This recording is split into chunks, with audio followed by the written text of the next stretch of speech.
I was working for ABC Circle Films at the time, and Lou Rudolph, producer, came to me, and Kay Summersby, who had been Ike's wartime driver, British driver throughout the war, and was much, much more, had just written a book called Past Forgetting about her romance with Eisenhower. And unlike Monica Lewinsky, she'd waited until after Ike's death before she would mention it and would write about it. And I read the book and called him and said, we have to get this, but I don't want to do that story. I think this is an opportunity. The present younger generation doesn't know anything about World War II. I think we can use this as a means of telling the story of World War II through the Eisenhower character with a romance to make it interesting and do it for the first time. And they agreed, and that's when they expanded it to the 6-hour format. And we had a tremendous amount of trouble because the Eisenhower family did not want that story done. And they had the New York Times on their side. They publicized this desecration of an American hero. This was not the Clinton days. We were not desecrating him.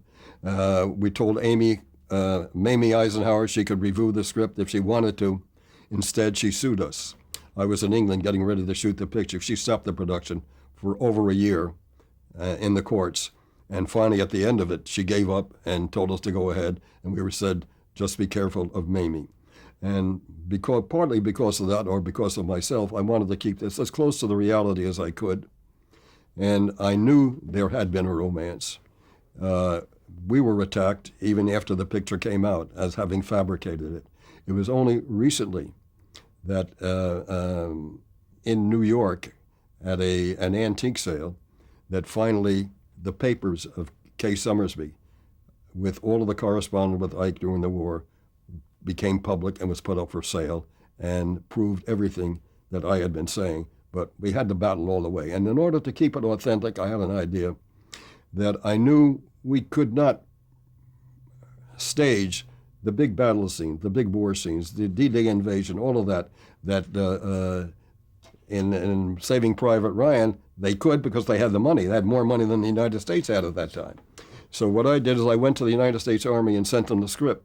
And I thought they would throw it out the window because part of it is the affair of a general and his driver. And instead, they invited me to Washington. And they said, we like what you did. We want the public to see this story. And there's no reason that a general can't be a human being. And this is the first one that humanizes Ike. What can we do to help? So I said, well, I need access to all of the combat footage shot during World War II. And they said, you have it. And they said, we have it, and it's in I forget what fort it was in there, in cans. But we do have a file of every shot made during the war. And so I said, okay, let me know what you have. And when I came back here, the Army kept sending me the various shots and what they were. And I would write back, or I would call back and tell them, I need this shot, I need this shot, I need this shot. And they would go into the negative and print me an internegative and ship it here. And what I did with it then, nobody had colorized motion picture. They were just beginning on the edges, and I knew the company. And so I decided to colorize the big scenes for the first time and fit them into the picture with our actors and everything, make them work that way.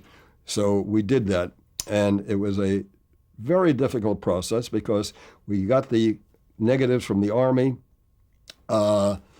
We put them in with this colorization company, and they had to take the 35 millimeter film and turn it into videotape.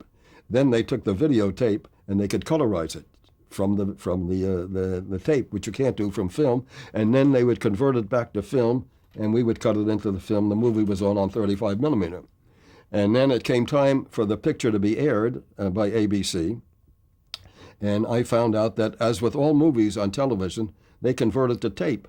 So what they were doing is they had these colorized sequences that had been on tape, had been on film, had gone to tape, had been converted back to film. Now they're going back to tape.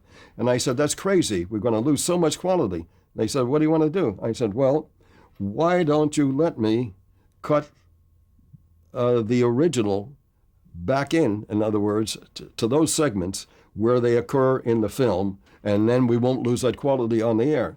And we had 20 minutes of colorization in the picture.